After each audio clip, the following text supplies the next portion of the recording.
Hello and welcome to NCERT zone. इस video में हम बात करने वाले हैं लुसेंट के इंडियन इकोनॉमिक्स को डिस्कस कर रहे हैं और हम बात करेंगे पब्लिक फाइनेंस की। ठीक है, ऑलरेडी हमने 2 पार्ट्स कवर कर लिया है, तो अगर आपने अभी तक उस पार्ट्स को नहीं देखा है और रिमेनिंग चैप्टर्स को भी नहीं देखा है तो आप जा करके प्लेलिस्ट में देख लीजिए। ठीक है, पूरा प्लेलिस्ट पड़ा हुआ है इंडियन इकोनॉमी लुसेंट ऑब्जेक्टिव से। ठीक है, तो ये पार्ट थर्ड पार्ट है। किस चैप्टर का थर्ड पार्ट है? तो पब्लिक फाइनेंस का 2 पार्ट्स हो चुके हैं। थर्ड पार्ट में हम बात करेंगे 28 से लेकर के आगे के क्वेश्चंस की। टोटल इसमें आई गेस 80 के अराउंड क्वेश्चंस है। तो ये थर्ड पार्ट है, इसके बाद फोर्थ पार्ट हम लेकर आएंगे तो ये चैप्टर फिनिश हो जाएगा। उसके बाद 2-3 चैप्टर्स रह जाएंगे, उसको भी हम कंप्लीट कर लेंगे। तो वीडियो शुरू करने से पहले बस एक छोटी सी इन्फॉर्मेशन ये है, ये हमारे कुछ कोर्सेज हैं। तो जैसे बीपीएससी के कोर्सेज हैं, एचपीएससी, यूकेपीएससी, घटना चक्र, करंट अफेयर्स, सीसैट, हम क्या क्या आपको प्रोवाइड कर रहे हैं अंडर दीज कोर्सेज, ये भी हमने यहाँ पे दिया हुआ है। साथ ही साथ इनके प्राइस भी हमने यहाँ पे लिखे हुए हैं। तो आपको कोई भी इनमें से कोर्स चाहिए, इसके अलावा कुछ इंडिविजुअल कोर्सेज भी हैं। ठीक है, ये सारे इंडिविजुअल कोर्सेज हैं। तो इनमें से कोई भी कोर्स आपको चाहिए तो आप हमें कॉन्टैक्ट कर सकते हैं इन नंबर्स पे, मैसेज या कॉल के थ्रू। ठीक है, चलिए अब बढ़ेंगे अपने आज के वीडियो की तरफ। सबसे पहला क्वेश्चन यहाँ पे है, which of the following is true about value added tax। Value added tax यानी कि वैट, ये कॉन्सेप्ट बहुत ही पॉपुलर कॉन्सेप्ट है, सबने सुना है, लेकिन सबसे ज़्यादा कन्फ्यूज़न इसी में होती है, वैट की जहाँ पे ही बात आ जाती है। हमें यूजुअली लगता है कि वैट क्या है, जो प्रोडक्ट है उस पर जो एक्स्ट्रा टैक्स ऐड कर देते हैं, that is value added tax. But concept इससे कहीं थोड़ा आगे है, थोड़ा हट के है, थोड़ा अलग है। देखिए, वैट को हम कंजम्पशन टैक्स भी कहते हैं। क्या कहते हैं? वैट को हम कहते हैं, वैट को हम कंजम्पशन टैक्स भी कहते हैं। कंजम्पशन टैक्स क्यों कहते हैं ये अभी हमें पता चलेगा। Consumption tax, why do we call it consumption tax? क्योंकि जो अल्टीमेट बर्डन है ना इस टैक्स का, जो अल्टीमेटली पे करना होता है, पूरा का पूरा टैक्स का बर्डन आता है, वो किस पे आता है? फाइनल कंज्यूमर पे आता है। फाइनल कंज्यूमर पे आता है। अभी मैं एक चेन आपको बताऊंगा, चेन के थ्रू आपको पता चल जाएगा कि ये टैक्स का बर्डन अल्टीमेटली किस पे आता है।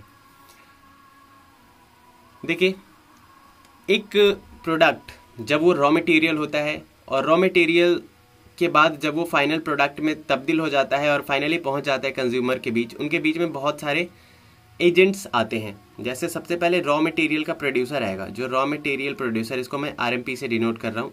रॉ मटेरियल प्रोड्यूसर अपना जो रॉ मटेरियल है वो बेचेगा, कुछ टैक्स ऐड करके किसको? जो प्रोड्यूसर है, जो मैन्युफैक्चरर है, उसको, मैन्युफैक्चरर को बेचेगा। मैन्युफैक्चरर कुछ और टैक्स ऐड करके किसको बेचेगी? वो बेचेगा होलसेलर को। होलसेलर कुछ और टैक्स उस पर ऐड करेगा जो, और ये बेचेगा फिर रिटेलर को, और रिटेलर कुछ और टैक्स ऐड करके बेचेगा किसको? फाइनल कंज्यूमर को। तो फाइनली जो प्रोडक्ट कंज्यूम कर रहा है वो कर रहा है कंज्यूमर। और ये जो है ना वैट, वैल्यू एडेड टैक्स, ये अल्टीमेटली देना किसको है भाई? गवर्नमेंट को देना है टैक्स। जो ये वैल्यू एडेड टैक्स है ये गवर्नमेंट के पास जाना है, बट गवर्नमेंट को कंज्यूमर डायरेक्टली नहीं दे रहा है। किसके थ्रू दे रहा है?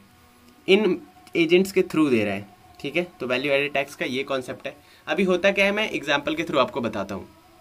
जैसे हमने चैन तो देख लिया, ये चेन था पूरा का पूरा। तो जैसे मान लेते हैं सबसे पहले आता है raw material producer. Raw material producer ने क्या किया कि कोई प्रोडक्ट 100 रुपए प्लस 10% के वैल्यू एडेड टैक्स के साथ बेच दिया किसको भाई? बेच दिया होलसेलर, सॉरी मैन्युफैक्चरर को। क्लियर है? तो 100 प्लस 10%, चलिए हम मान लेते हैं कि वैट ना 10% लेना है, 10% लेना है। तो 100 प्लस 10% यानी कि 110 में ये दे दिया गया होगा किसको?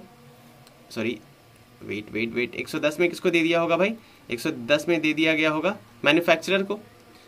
अब ये जो 10% है ना, तो इसमें आप एक बात बताइए, जो रॉ मटेरियल प्रोड्यूसर है उसका खुद का रेवेन्यू कितना है? क्या 110 रुपये है? नहीं, सिर्फ 100 रुपये उसका रेवेन्यू हुआ। और ये जो 10% एक्स्ट्रा टैक्स है ना, वो टैक्स ये किसको देगा भाई? गवर्नमेंट को देगा। गवर्नमेंट को देगा। तो ये गवर्नमेंट को डायरेक्टली न दे करके किसके थ्रू दे रहा है? बोल रहा है मैन्युफैक्चरर को कि भाई मेरे बदले में ना तू दे दे गवर्नमेंट को टैक्स। तो आगे जब ये मैन्युफैक्चरर जब आगे होलसेलर को ये प्रोडक्ट बेचता है, मान लेते हैं कि 200 में बेचता है, तो 200 प्लस 10% टैक्स ले लेता है। तो कितने में? 220 में ये बेच रहा है आगे होलसेलर किसको, सॉरी मैन्युफैक्चरर किसको बेच रहा है, होलसेलर को। कितने में, 220 में, जिसमें 200 तो इसका रेवेन्यू हो गया, प्लस 20 जो हुआ ना वो टैक्स का अमाउंट हो गया। तो इन 20 रुपीज में से 10 रुपए तो इसे लौटाने हैं, किसको, 10 रुपए तो ये लौटा देगा किसको भाई, रिटेलर को, सॉरी रिटेलर कह रहा हूँ, जो रॉ मटेरियल प्रोड्यूसर था ना उसको 10 रुपए लौटा देगा, और बाकी जो 20 में से 10 बचा वो गवर्नमेंट को दे देगा। ठीक है, अब देखिए, अब आगे ये होलसेलर बेचेगा रिटेलर को। अब मान लेते हैं कि ये 300 में बेच रहा है प्लस 10% टैक्स ले रहा है, यानी कि 330 में ये रिटेलर को बेच रहा है। तो ये जो 330 में बेचा तो 300 तो अमाउंट चला गया किसका, रेवेन्यू किसका हो गया भाई, होलसेलर का। और ये जो 30 रुपीज टैक्स का हुआ ना, इसमें से ये 20 रुपीज किसको लौटा देगा, 20 रुपीज लौटा देगा मैन्युफैक्चरर को, और 10 रुपीज इसके अकाउंट में बच जाएगा, यानी कि अभी गवर्नमेंट को ये 10 रुपीज और देगा। ठीक, अब इसके बाद ये रिटेलर बेचेगा किसको, कंज्यूमर को। तो कंज्यूमर को मान लेते हैं ये 400 में बेच देता है, प्लस 10% वैट, तो 400 प्लस 40 में बेच रहा है। तो इसमें से 400 तो हो गया अमाउंट किसका, रिटेलर का खुद का हो गया, और प्लस 40 जो हुआ ना उसमें से अब यहाँ पे ना चेन खत्म हो जाता है, किस चीज का, वैल्यू एडेड टैक्स का चेन खत्म हो जाता है। तो आपने देखा यहाँ पे कोई अपने पॉकेट से 1 रुपया खर्च नहीं कर रहा है ना। गवर्नमेंट को जो भी टैक्स देना है ना वो फाइनली किससे निकाल के दे रहा है भाई, फाइनली वो कंज्यूमर से निकाल के दे रहा है। और यही है वैल्यू एडेड टैक्स। जो भी एजेंट आया उसने उसमें कुछ वैल्यू ऐड किया, उस प्रोडक्ट में कुछ वैल्यू ऐड किया और उस पर टैक्स भी उसने चार्ज कर दिया, that is value added tax. और फाइनली जो इसका बर्डन आया किस पे आया, फाइनली इसका बर्डन आया कंज्यूमर पे। क्लियर है, चलिए। तो यहाँ पे पूछ रहा है which of the following is true about value added tax. तो it is consumption tax levied on value added to the product on every stage of its production। तो ये वाला तो सही है बिल्कुल। दूसरा ऑप्शन पढ़ते हैं, दूसरा कह रहा है कि VAT is levied by the union government and only a small part goes to state government। ये बिल्कुल गलत है। थर्ड है, क्योंकि ये किसके द्वारा, ये गवर्नमेंट के द्वारा वैल्यू एडेड टैक्स थोड़ा ना चार्ज किया जा रहा है, ये तो किनके द्वारा ऐड किया जा रहा है, ये जो एजेंट्स है, रिटेलर, मैन्युफैक्चरर, इनके द्वारा किया जा रहा है। और स्टेट गवर्नमेंट को कुछ नहीं जा रहा है, सीधा गवर्नमेंट को जा रहा है।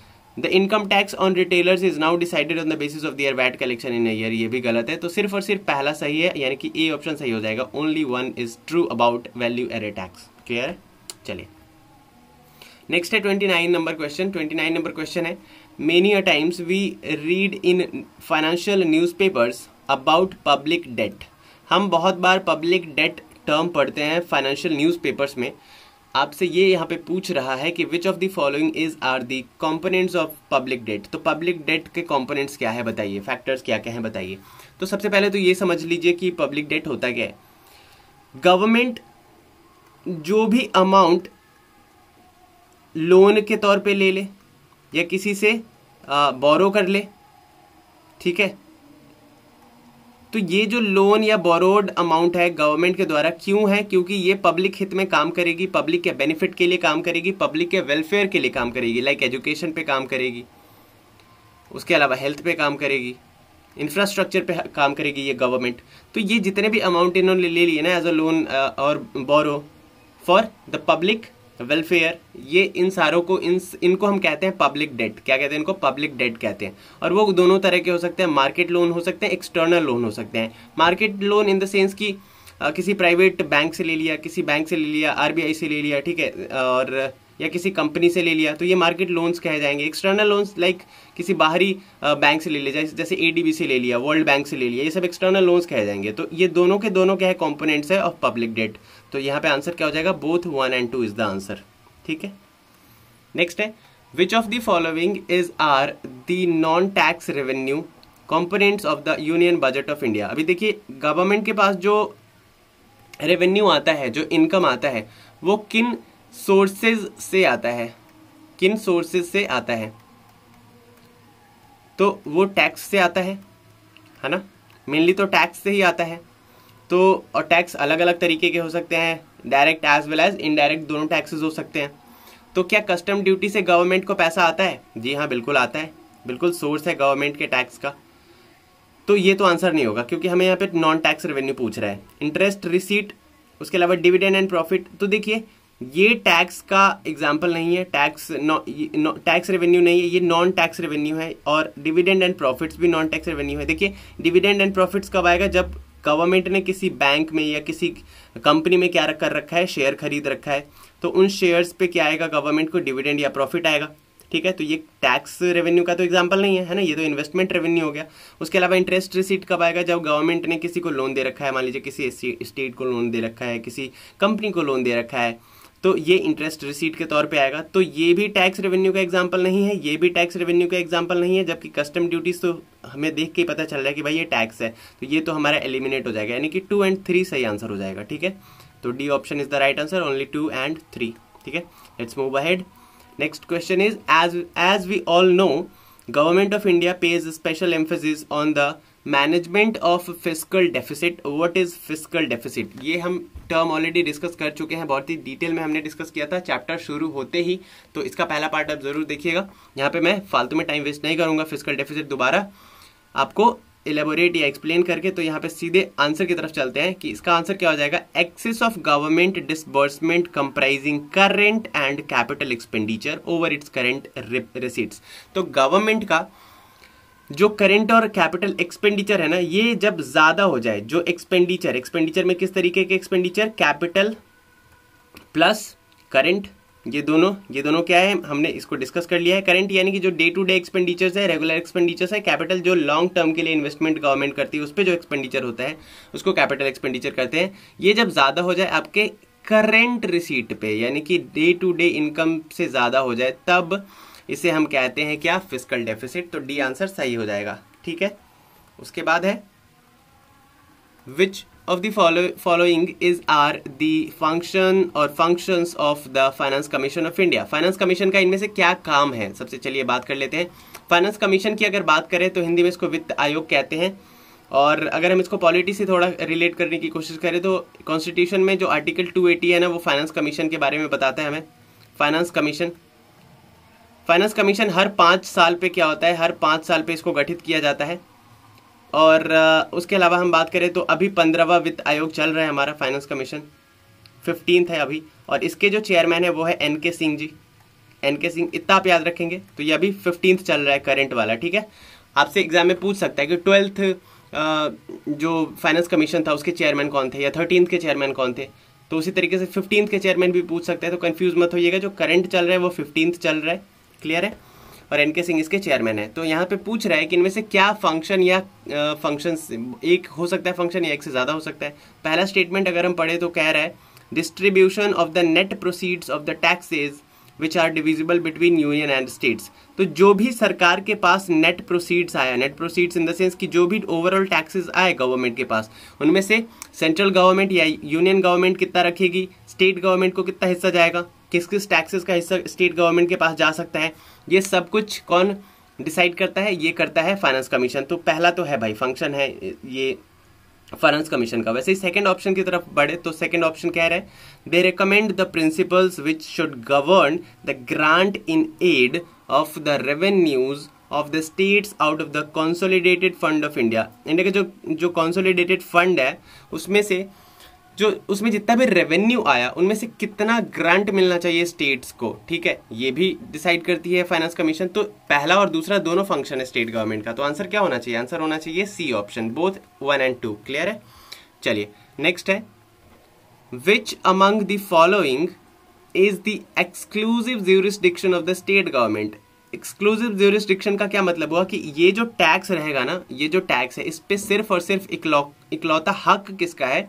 सिर्फ इकलौता हक है स्टेट गवर्नमेंट का, यानी कि इसमें यूनियन गवर्नमेंट हस्तक्षेप नहीं करेगी, कोई भी हम कह सकते हैं कि इंटरफेयर नहीं करेगी। तो ये टैक्स कौन सा है? कॉर्पोरेशन टैक्स है क्या? नहीं, इस पे तो सिंगल हैंडेडली किसका अधिकार है? इस पे उनका है, यूनियन गवर्नमेंट का या सेंट्रल गवर्नमेंट का है। कस्टम ड्यूटी भी नहीं है, इनकम टैक्स भी नहीं है, इनकम टैक्स तो यूनियन गवर्नमेंट का ही है। तो जो सेल्स टैक्स है ना, इस पे सिंगल हैंडेडली किसका अधिकार होता है भाई? इस पे सोली ओनरशिप कह रहा हूँ, सोली जो राइट होता है वो होता है किनका? स्टेट गवर्नमेंट का। तो C option is the right answer. Okay, चलिए आगे बढ़ते हैं। नेक्स्ट है the Indian income tax is. Indian income tax किस तरीके का है? क्या ये डायरेक्ट एंड प्रोपोर्शनल है? नहीं। क्या ये इनडायरेक्ट एंड प्रोपोर्शनल है? नहीं। क्या ये इनडायरेक्ट एंड प्रोग्रेसिव है? नहीं। तो इंडियन इनकम टैक्स सिस्टम जो है ना, वो डायरेक्ट है। यानी डायरेक्ट का क्या मतलब हुआ? इनकम टैक्स की बात हो रही है यहाँ पे, ध्यान दीजिएगा, किसी और टैक्स की बात नहीं हो रही है। तो डायरेक्ट क्यों है?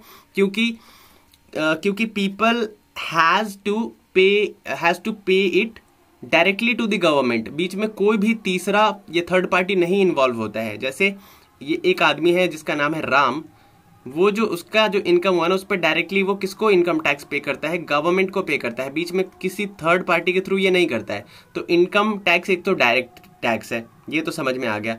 What is progressive? तो इनकम टैक्स प्रोग्रेसिव क्यों है? क्योंकि जिस तरीके का आपका इनकम है उतना ही आपको क्या करना पड़ेगा भाई, आपको इनकम टैक्स पे करना पड़ेगा। जैसे जैसे आपका इनकम बढ़ता जाएगा, इनकम जैसा जैसा आपका बढ़ता जाएगा, आप जो टैक्स दे रहे हैं ना उस टैक्स का अमाउंट भी बढ़ता जाएगा। तो this is what we call progressive tax. ठीक है, तो हमारा जो इंडियन इनकम टैक्स है ना, this is direct and progressive. तो C option is the right answer. Okay, let's move ahead.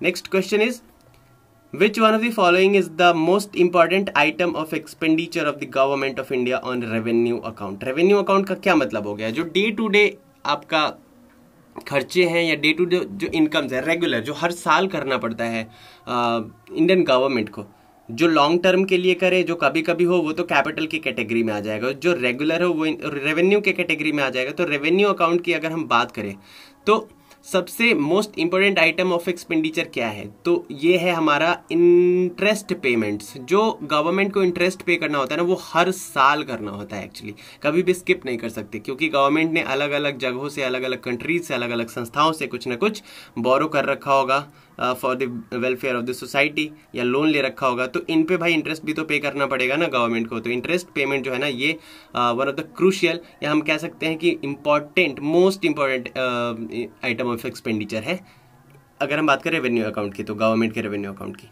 ठीक है, नेक्स्ट है which is the tax that is imposed bye the central government of India but it's revenue is divided between centre and state. अब देखिए यहाँ पे क्या क्या रहा है कि ये जो टैक्स है ना वो इम्पोज तो किया जाता है सेंट्रल गवर्नमेंट के द्वारा, यानी कि इम्पोज किया जाता है, लगाया जाता है, साथ ही साथ कलेक्ट भी किया जाता है किसके द्वारा? सेंट्रल गवर्नमेंट के द्वारा, यूनियन गवर्नमेंट के द्वारा। बट इसका कुछ हिस्सा ना सेंट्रल गवर्नमेंट अपने पास रखती है और कुछ हिस्सा स्टेट गवर्नमेंट को भी दिया जाता है। इसका मतलब जो ये जो टैक्स है इसका, तो इनमें से क्या है? क्या कस्टम ड्यूटी है, कॉर्पोरेशन टैक्स है, या सेंट्रल एक्साइज ड्यूटी है? तो इसका आंसर क्या हो जाएगा? तो इसका आंसर हो जाएगा central excise duty. Okay, next है Which two of the following taxes are indirect taxes? इनमें से कौन सा इनडायरेक्ट टैक्स है? देखिए अभी जो है ना इनडायरेक्ट टैक्स को वैसे जितने भी इनडायरेक्ट टैक्सेस है उसको तो कवर कर लिया जीएसटी ने, स्टिल हम इसको पढ़ रहे हैं। ठीक है, तो इनमें से इनडायरेक्ट टैक्स की अगर हम बात करें तो देखिए जो आपका सेल्स टैक्स और एक्साइज टैक्स है ना, ये दोनों इनडायरेक्ट टैक्स है। इसमें तो इनकम टैक्स आ गया तो पहले ही हमने इसको एलिमिनेट कर दिया। यहाँ पे भी इनकम टैक्स दिख गया, वेल्थ टैक्स दिख गया तो एलिमिनेट कर दिया, इनकम टैक्स यहाँ पे भी दिख गया तो इसको एलिमिनेट, क्योंकि हमें पता है भाई इनकम टैक्स तो डायरेक्ट होता है ना। तो आंसर क्या हो जाएगा? Sales tax and excise duty, sorry excise tax. तो इस तरीके से आप क्या कर सकते हैं, एलिमिनेशन मेथड से भी एग्जाम में आप आंसर कर सकते हैं। और ये देखिए सारे बीपीएससी के क्वेश्चन है, 44th में पूछा गया, 45th में, 46th में, 46th में। ठीक है, तो फ्रिक्वेंटली पूछे जाते हैं बीपीएससी में इकोनॉमिक्स से क्वेश्चंस। नेक्स्ट है economic planning is in. Economic planning अब दो तरीके के लिस्ट होते हैं। ठीक है, सॉरी 3 तरीके के लिस्ट होते हैं। एक तो हो गया आपका यूनियन लिस्ट, ये अगर आपने पॉलिटी पढ़ा है तो आपको पता होगा। तो 7th शेड्यूल में ये चीजें हैं, है ना। 7th शेड्यूल में, 7th शेड्यूल की बात करें तो उसमें यूनियन लिस्ट है, लिस्ट 1। लिस्ट 2 है आपका स्टेट लिस्ट, है ना, स्टेट लिस्ट। और लिस्ट 3 है कॉन्करेंट लिस्ट। क्या है? Concurrent list. तो ये लिस्ट 3 हो गया आपका। तो कुछ ऐसे मुद्दे जिसपे सिर्फ और सिर्फ यूनियन गवर्नमेंट ही रूल्स बना सकती है या फिर रेगुलेशंस बना सकती है ना, कानून बना सकती है, वो यूनियन लिस्ट में आता है। कुछ ऐसे मुद्दे जिसपे स्टेट बना सकती है, सिर्फ और सिर्फ वो स्टेट में आता है। और कुछ पे दोनों बना सकती है, वो कंकरेंट लिस्ट में आता है। तो आपसे यहाँ पे ये पूछा जा रहा है कि इकोनॉमिक प्लानिंग जो है, ठीक है, वो किस लिस्ट में है? क्या ये यूनियन लिस्ट में है, स्टेट लिस्ट में है, या कंकरेंट लिस्ट में? तो इकोनॉमिक प्लानिंग जो है ना, स्टेट अपना खुद का कर सकती है और ओवरऑल सेंट्रल गवर्नमेंट पूरे कंट्री के लिए कर सकती है। तो ये दोनों कर सकती है, यानी कि कंकरेंट लिस्ट में ये चीजें आएंगी। अच्छा, ये लगता है हमने छोड़ दिया। 39 क्वेश्चन है, who is the chairman of the 12th finance commission. देखिए 12th फाइनेंस कमीशन का चेयरमैन यहाँ पे पूछ लिया गया हमसे। तो 12th फाइनेंस कमीशन का चेयरमैन कौन हो जाएगा भाई? 12th फाइनेंस कमीशन जो थे ना, था उसका अभी तो 15वां चल रहा है। 12th का कौन था? तो 12th का डॉक्टर सी रंगराजन थे। ठीक है, और सी रंगराजन ना हमारे क्या रह चुके थे भाई? हमारे आरबीआई के वो भी रह चुके थे। आरबीआई के गवर्नर भी रह चुके थे। अच्छा, हमने 38 भी स्किप कर दिया था। 38 देखिए, recommendations to the president of India on the specific union state fiscal relations are made by the. जो प्रेसिडेंट ऑफ इंडिया को रिकमेंडेशन कौन दे सकता है यूनियन स्टेट फिस्कल रिलेशंस पे, क्या ये कौन रिकमेंड कर सकता है? Finance minister, reserve bank of India, planning commission या फाइनेंस कमीशन? तो ऑब्वियसली फाइनेंस कमीशन। ठीक है, ठीक है, अब हमने पूरा कर लिया है। अभी 41 क्वेश्चन की तरफ बढ़ते हैं। 41 क्वेश्चन है, from the following which one is not a tool of fiscal policy. इनमें से कौन एक फिस्कल पॉलिसी का टूल नहीं है? यहाँ पे देखिए, फिस्कल डेफिसिट नहीं दिया हुआ है, फिस्कल पॉलिसी दिया हुआ है। What is fiscal policy? Sometime ना we get confused between fiscal policy and monetary policy. लोगों को लगता है कि यार मतलब फिस्कल पॉलिसी और मॉनेटरी पॉलिसी सेम है। ऐसा नहीं है। जो मॉनेटरी पॉलिसी है ना, मॉनेटरी पॉलिसी वो बनाई जाती है क्या, वन ऑफ दी कह रहा हूँ, एपेक्स बॉडी जो हमारे कंट्री में है, अगर बैंकिंग सिस्टम की बात करें तो आरबीआई के द्वारा मॉनेटरी पॉलिसी बनाई जाती है। और अगर हम बात करें फिस्कल पॉलिसी की, तो ये इंडियन गवर्नमेंट के द्वारा बनाई जाती है। तो सबसे पहला तो डिफरेंस ये हो गया फिस्कल पॉलिसी का। कौन टूल है इसमें से? फिस्कल पॉलिसी का इस्तेमाल क्यों करती है इंडियन गवर्नमेंट या फिर कोई भी गवर्नमेंट क्यों करती है?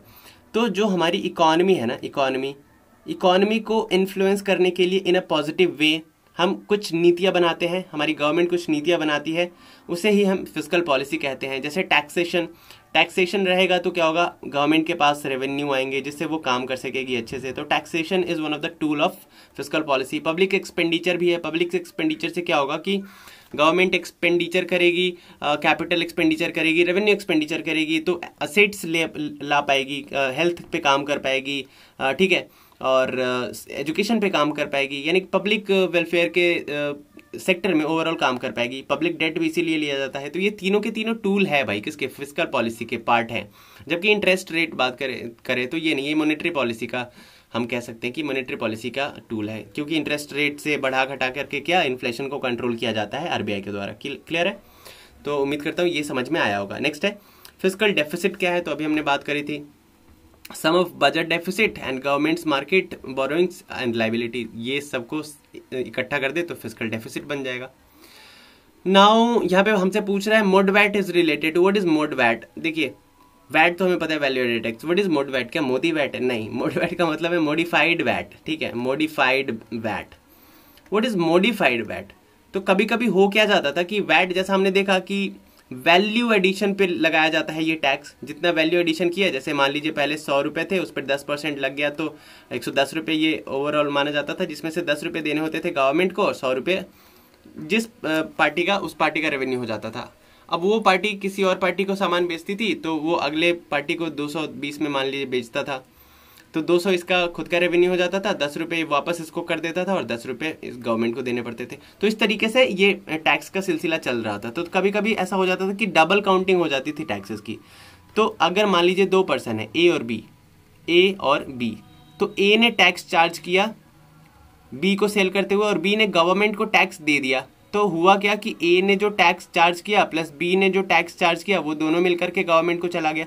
तो ऐसा नहीं होने के लिए ये मोड वैट लाया गया, जिसे बी बोलेगा कि भाई ए सुन, ए को बोलेगा बी कि भाई सुन मेरी बात, मैं तो गवर्नमेंट को दे ही रहा हूँ tax, I mean value added tax, तो तू भी क्यों दे रहा है? तूने जो दिया ना वो मैं तुझे वापस कर देता हूँ और मैं इकट्ठा हम दोनों के बदले इस गवर्नमेंट को दे देते हैं। और मेरे बदले मैं नहीं दे रहा हूँ, मैं भी किससे लूंगा? कंज्यूमर से लूंगा।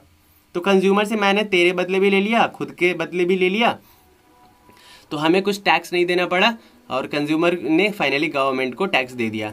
तो ऐसा ना हो कि तू मेरे को टैक्स दे दे और मैं तो हम दोनों का टैक्स कंज्यूमर से ले लूंगा और तेरा भी टैक्स रख लूंगा, तो मैं तो फायदे में हो जाऊंगा। तो मैं क्या करता हूँ, तेरा पैसा तुझे वापस कर देता हूँ और हम दोनों का जो पैसा होगा ना वो मैं कंज्यूमर से लेकर के गवर्नमेंट को दे दूंगा। ठीक है, तो डबल काउंटिंग ना हो इसीलिए वैट को थोड़ा सा मॉडिफाई किया गया और that is what we call mode VAT, यानी कि modified VAT.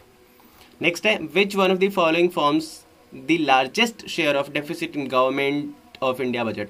Government of India का जो बजट आता है तो उसमें जो डिफिसिट होता है, मान लीजिए एक्सपेंडिचर ज्यादा हो जाता है रेवेन्यू से, तो उसको हम डेफिसिट कहते हैं।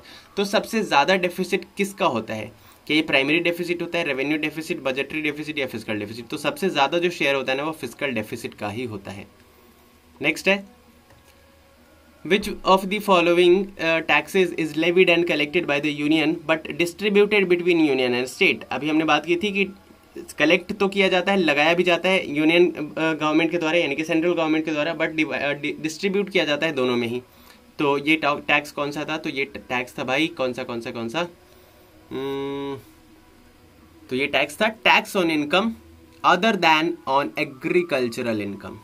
ठीक है, नेक्स्ट है the largest item of expenditure in the current account of central government budget. अभी तो हमने बात की थी कि जो इंटरेस्ट पे करना होता है ना सबसे ज्यादा करना होता है, तो ये रिपीटेड क्वेश्चन है, यूपीपीसीएस में ये पूछा गया है, वो बीपीएससी में पूछा गया था कि सबसे ज्यादा हिस्सा एक्सपेंडिचर की बात करें तो किसका होता है, तो इंटरेस्ट पेमेंट का होता है। नेक्स्ट है 13th फाइनेंस कमीशन। देखिए 12th का हमने बात किया था, तो 12th फाइनेंस कमीशन के जो चेयरमैन थे सी रंगराजन थे। यहाँ पे पूछ रहे हैं कि 13th finance commission has been constituted under the chairmanship of, ये किसके चेयरमैनशिप में इसका किया गया था 13th फाइनेंस कमीशन? तो ये जो थे ना, ये क्या थे? ये थे भाई केलकर साहब। कौन थे? केलकर थे, विजय एल केलकर। विजय एल केलकर के बारे में बात करें तो केलकर कमेटी आई थी जिसने बहुत कुछ रिकमेंड किया था, जिसमें अगर हम प्रमुख बात करें तो जो 3P सिस्टम है इंडिया में, PPP यानी कि पब्लिक प्राइवेट पार्टनरशिप, ये इन्होंने ही रिकमेंड किया था, जिसपे अभी आपको बहुत सारे रेलवे स्टेशंस और हवाई जो टर्मिनल्स है, जो एयरपोर्ट्स है, वो इस मोड पे आपको बनते हुए दिख रहे हैं, है ना। उसके अलावा विजय केलकर साहब ने 2015 में GST को भी रिकमेंड किया था, जो कि अब आ गई है सिस्टम में, है ना। नेक्स्ट है the recommendations of the Sarkaria commission relate to, तो सरकारिया कमीशन ने रिकमेंड किया था सेंटर स्टेट रिलेशंस पे। नेक्स्ट है which one of the following groups of taxes collected by the central government and shared with the states. देखिए फिर से again तीसरी बार ये क्वेश्चन पूछा जा रहा है कि कलेक्ट किया जाता है सेंट्रल गवर्नमेंट के द्वारा और शेयर किया जाता है स्टेट के साथ। तो ये हो जाएगा इनकम टैक्स, कॉर्पोरेट टैक्स और excise duty. Income tax, corporate tax और एक्साइज ड्यूटी, इन तीनों को शेयर किया जाता है स्टेट के द्वारा, जबकि कलेक्ट किया जाता है यूनियन के द्वारा। नेक्स्ट है the latest committee to submit its report on tax reforms. तो अभी तो हमने बात की कि GST जो आया है किसके रिकमेंडेशन पे आया है? केलकर कमेटी के रिकमेंडेशन पे आया है। 2015 में इन्होंने रिकमेंड किया था इस चीज को। The recommendations of the Kelkar task force related to taxes under which of the following taxes the total amount payable by an individual is limited by the constitution. किस टैक्स में जो टोटल अमाउंट पे करना होता था ना इंडिविजुअल को, उसको लिमिटेड कर दिया गया संवैधानिक तरीके से, यानी कि बहुत ज्यादा ना दे करके एक लिमिटेड अमाउंट कर दिया गया, फिक्स कर दिया गया कि भाई आपको इतना ही देना है। तो स्टेट टैक्स में ऐसा कर दिया गया। जो स्टेट टैक्स में क्या है कि जो प्रॉपर्टी है ना, जो प्रॉपर्टी है या जो असेट्स है, उसकी जो करेंट वैल्यू होगी ना, उसी पे टैक्स देना पड़ेगा। ठीक है, नेक्स्ट है which of the following statements are true for the income tax in India. Income tax कैसा है इंडिया में? क्या ये प्रोग्रेसिव है, जितना ज्यादा इनकम उतना ज्यादा टैक्स? बिल्कुल सही है ये। It is a direct tax, ये भी बिल्कुल सही बात है। It is collected by the state government, ना जी ना, ये सेंट्रल गवर्नमेंट टैक्स कलेक्ट करती है, शेयर करती है ये स्टेट के साथ। It is a proportional tax, ना जी ना। तो हो जाएगा क्या? First and second is the right answer. तो क्या हो जाएगा? Only 1 and 2 is the correct answer.